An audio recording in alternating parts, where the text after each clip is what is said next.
तो इस हकीकत से इनकार मुमकिन नहीं कि इंसान ने पत्थर के दौर से निकलकर जब तहजीब तमद्दुन के ज़माने में कदम रखा और जब तारीख ने शऊर की आँख खोलने से और तारीखी शऊर बेदार हुआ तो उसने इंसान ज़िंदगी के रोज़ो शब को शुमार करना जब शुरू किया उस वक्त से रोज़े की अहमियत को जानने का लगा पता चला। बिस्मिल्लाहिर्रहमानिर्रहीम। या लज़ीना आमनु कुतिबा अलैकुमुस्सियाम कमा कुतिबा अलल लज़ीना मिन क़ब्लिकुम लअल्लकुम तत्तक़ून। सूरह बकरा आयत नंबर 183। ऐ ईमान वालो, तुम पर रोज़े फ़र्ज़ किए गए जैसे कि तुमसे पहले लोगों पर फ़र्ज़ थे ताकि तुम परहेज़गार और मुत्तकी बनो। और मज़ीद इरशाद बारी ताला है अय्याम मादूदात, ये भी सूरह बकरा की आयत है, ये आयत नंबर 184 है। गिनती की, इसका मतलब है गिनती की चंद दिन।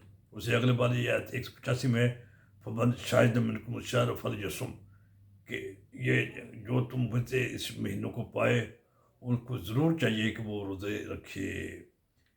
ये रोज़े के बारे में प्रोग्राम है, हम रोज़े पर गुफ्तगू करेंगे। रूह की पाकीज़गी के लिए सबसे पहले रोज़े की इब्तदा किस इंसानी ग्रोह ने की और इसके बारे में मुश्किल से ही कुछ बताया जा सकता है। अलबत्ता इस हकीकत से इनकार मुमकिन नहीं कि इंसान ने पत्थर के दौर से निकलकर जब तहजीब तमद्दुन के ज़माने में कदम रखा और जब तारीख ने शऊर की आँख खोलने से और तारीखी शऊर बेदार हुआ तो उसने इंसान ज़िंदगी के रोज़ो शब को शुमार करना जब शुरू किया उस वक्त से रोज़े की अहमियत को जानने का लगा पता चला। आपको ये जानकर यकीनन हैरत होगी कि शुरू में आदमी ने रोज़े को बतौर सज़ा इस्तेमाल किया। साहिब इक़्तिदार ये मुक़्तदर तबका गिरोह अपने ज़ेर दस्तों से जब नाराज़ होता तो इन्हें खाने पीने पर छोड़ने पर मजबूर किया जाता और कई रोज़ तक उन्हें भूखों जबर तशद्दुद का निशाना बनाया जाता और भूखा प्यासा रखा जाता। एक दो था कि जब इंसान का मकसद सिर्फ पेट भर कर खाना ही ज़िंदगी की मेराज था, उसके अलावा उसकी और एक्टिविटी कोई नहीं थी। बस वो रोज़ा शब इसी फिक्र में गलता रहता है कि खाने पीने का बंदोबस्त कैसे करें। उन हालात में जब सब कुछ खाना पीना ही था तो खाना को छोड़ना सब या छुड़ाना जब से छुड़ाना सबसे बड़ी सज़ा थी। मसलन हिंदू मत की कदीम तरीन किताब ऋग्वेद में इंद्र देवता की नाराज़गी का जिक्र इन अल्फाज मिलता है। पहले इंद्र देवता ने इनसे इस बस्ती के लोगों को भूख की सज़ा दी, फिर इनके खेत उजाड़ दिए और उन पर आग की बारिश की। बहवाला इस्लाम हमारा दीन क्वेश्चन जाजी फैरुसंद की किताब है 1973 में छपी का सफ़र नंबर 116 है। ऋग्वेद के कई श्लोक से ये तस्वीर मिलता है कि आर्याई जब अपना वतन तर्क करके जंद विस्ता के अशलू गाते हुए पंजाब में दाखिल हुए और टेक्सला के मुकाम पर दम लिया तो इंद्र देवता भी इनके साथ थे जिन्होंने अपने नाफरमानों को भूख की सज़ा दी। ये सख्ती कब रज़ाकाराना सूरत में तब्दील हुई ये कहना मुश्किल है। अलबत्ता जनाब बुद्ध और जैन के सवानगार ये दावा करते नजर आते हैं कि उन्होंने खाने पीने को छोड़ने का काम न सिर्फ रज़ाकाराना तौर पर अख्तियार किया बल्कि इसे रूहानी रियाज़त का ज़रिया बनाया। जनाब बुद्ध और जैन करीब हमसरैन का ज़माना 400 साल कबल मसीह का बताया जाता है। इनके बाद तारीखी शख्सियत मूसा अलैहिस्सलाम की है जिन्होंने बकौल बाइबल के रज़ाकाराना तौर पर तर्क ताम की पाबंदी इख्तियार की करते हुए रज़ाकाराना तौर पर पाबंदी इख्तियार करते हुए कोह तूर पर 40 रोज़े रखे। इसी तरह हज़रत ईसा अलैहिस्सलाम ने भी 40 दिन के रोज़े अपने पर ज़रूरी जाने। इस तरह हज़रत दानियाल, हज़रत याहिया और इनके पैरोकारों ने भी रोज़े रखे।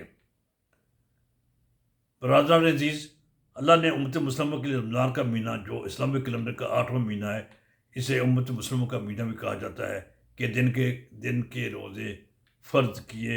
दीगर उम्मतों पर रमज़ान की तरह रोज़े फ़र्ज नहीं थे, अलबत्ता रोज़ों का सिलसिला बहरहाल था। जैसे मैं पहले बयान कर चुका हूँ इनकी नौइयत कदरें मुख्तलिफ थी। उम्मत मोहम्मदिया पर रमज़ान मुबारक के रोज़े हिजरत के 1.5 साल बाद शाबान सन 2 हिजरी में मदीना मुनव्वरा में फ़र्ज हुए رمضان کا مہینہ ایمان و اعمال کو ریچارج کرنے کے لیے آتا ہے۔ رمضان عربی کا لفظ ہے جس کے اردو میں معنی ہے شدت و حرارت کے ہیں، یعنی اس مہینے میں اللہ تعالیٰ روزے کی برکت سے اور اپنی رحمت کے ذریعے اہل ایمان کے گناہوں کو جلا دیتا ہے اور ان کی بخشش فرما دیتا ہے، انہیں نئی زندگی عطا کرتا ہے۔ روزے کو عربی زبان میں صوم کہتے ہیں، ان کا معنی رک جانے کے ہوتے ہیں، اس لیے روزے کی حالت میں روزہ دار دن بھر کھانے پینے اور کچھ اعمال سے رک جاتا ہے۔ صوم یعنی روزے کا لفظ قرآن پاک میں 14 مقامات پر آیا ہے، یا سوم اس کے مشتقات یعنی سوم سیام سومو سیامات وغیرہ، اور اس کے مفہوم کے اعتبار سے 3 مقامات کل 17 مقامات پر روزے کا ذکر ہے۔ ماضی کے اقوام روزہ محدود مقاصد کے لیے رکھا کرتی تھی، اسلام نے محدود مقاصد کے حصول کے بجائے تقوی کو روزے کا مقصد قرار دیا، بے جا اور غیر ضروری پابندی کی بجائے اعتدال کی راہ اختیار کی کہ اسلام دین فطرت ہے، جو اس کا مزاج معتدل ہے، اعتدال کی راہ پسندیدہ راہ ہے اور اس صراط مستقیم ہے۔ اسلام جو دین فطرت ہے وہ دوسرے امور کی طرح روزے میں بھی خیر الامور اوساط ہوا، یعنی اعتدال کی راہ کا قائد ہے۔ دوسرے مذاہب میں اور اسلام کے روزے میں ایک فرق دن کا روزہ اور رات میں عبادت کے بعد سحری کا کھانا، اور دوسرا فرق قمری حساب سے روزہ رکھنا ہے، جبکہ دوسرے مذاہب میں شمسی یعنی حساب سے روزہ رکھتے تھے، اس سے موسم کی تبدیلی نہیں واقع ہوتی تھی۔ اسلام کے ہجری کیلنڈر کے حساب سے یا قمری کیلنڈر کے حساب سے موسم کی تبدیلی ہر علاقے کے انسان کو سہولت فراہم کرتی ہے، کبھی سردیوں میں روزہ آتا ہے، کبھی گرمی میں آتا ہے، کبھی بہار میں آتا ہے، کبھی خزاں میں آتا ہے۔ یہ مواقع ہر علاقے کے لوگوں کو میسر ہوتے ہیں، جبکہ دوسرے مذاہب میں ایسا لوگ اس سہولت سے محروم رہتے ہیں۔ روزوں کی کئی اقسام میں، ان میں فرض روزہ بھی ہے، فرض عین بھی ہے جو فرض عین کہلاتا ہے، اور جو یہ روزہ رمضان المبارک کا روزہ ہے وہ قضا کا روزہ بھی ہوتا ہے، وہ فرض کفایہ بھی اس قسم کے ہے، ایک قسم واجب روزے کی بھی ہوتی ہے، کفارہ کا روزہ ہوتا ہے، منت یا نظر کا یا قسم کا عہد یا یعنی کسی وعدہ کی تکمیل یا عدم تکمیل پر وہ بھی روزہ ہوتا ہے، وعدے کا روزہ بھی ہوتا ہے۔ روزہ مسنون بھی ہوتا ہے، اس میں سنت موقع بھی ہے اور اس میں مستحب بھی ہے۔ اللہ تعالیٰ ہمیں روزے رکھنے کی اور ان کی لذت سے آشنا ہونے کے اقدار سے نوازے، رمضان کی آمد اور روزوں کی سعادت سے ہمیں برابر فرمائے، آمین یا الہ العالمین۔ والسلام علیکم ورحمۃ اللہ وبرکاتہ۔